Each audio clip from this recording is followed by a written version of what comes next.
le désir de plaire aux hommes. Pour plaire à un pécheur, il faut satisfaire ses désirs. Or, les désirs de l'homme, c'est-à-dire de la chair, sont opposés à ceux de Dieu. Voir Galates 5, 17. Pour plaire aux autorités juives, Pierre et Jean n'avaient qu'à faire une et une seule chose. Il est écrit. Et les ayant appelés, c'est-à-dire Pierre et Jean, ils, c'est-à-dire les autorités juives, leur défendirent absolument de parler et d'enseigner au nom de Jésus.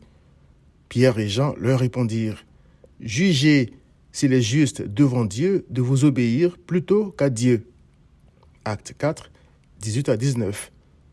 Je me souviens aussi que Nicodème a dû attendre la tombée de la nuit pour aller voir Christ. Jean 3, 1 à 2.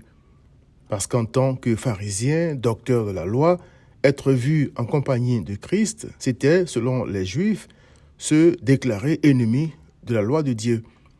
Pourtant, puisque rien de ce que Dieu a fait n'a été fait sans Christ, Jean 1, verset 3, Christ était l'auteur de la loi de Moïse. Pour être agréable à ceux qui voulaient arrêter Christ par ruse, voir Matthieu 26, verset 3 à 5, Judas a dû livrer Christ. Les exemples ne manquent pas qui prouvent que pour être l'ami des hommes, il faut être l'ennemi de Christ.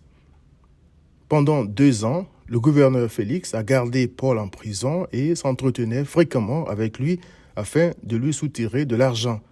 Acte 24, verset 26. J'ai trouvé quand même surprenant le fait qu'on puisse s'entretenir assez fréquemment avec quelqu'un pendant des années sans toutefois développer le moindre attachement, la moindre affection pour cette personne. J'ai fini par comprendre pourquoi Félix ne pouvait pas s'attacher à Christ ni à Paul. Il est écrit. 2 ans s'écoulèrent ainsi, et Félix eut pour successeur Porcius Festus. Dans le désir de plaire aux Juifs, Félix laissa Paul en prison. Acte 24, verset 27. Tout comme la crainte des hommes, le désir de plaire aux hommes tend un piège. Voir Proverbe 29, verset 25. Christ seul peut délivrer l'homme pris au piège du péché et du filet de l'oiseleur, c'est-à-dire le diable. Voir Psaume 124, verset 7.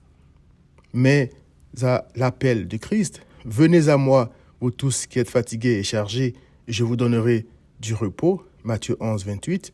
Ceux qui sont pris au piège répondent « Nous ne voulons pas que cet homme, c'est-à-dire Christ, règne sur nous. » Luc 19, verset 14. Et ce, malgré les nombreux miracles de guérison et de résurrection pour appuyer sa parole. Pourquoi l'homme préfère plaire aux hommes plutôt que de croire en Christ? Parce qu'il est écrit, « Car quiconque fait le mal est la lumière et ne vient point à la lumière, de peur que ses œuvres ne soient dévoilées. » Jean 3, verset 20. Christ a dit, « Je ne mettrai pas dehors celui qui vient à moi, c'est-à-dire quels que soient ses péchés. » Jean 6, 37. Car il a le pouvoir de les pardonner.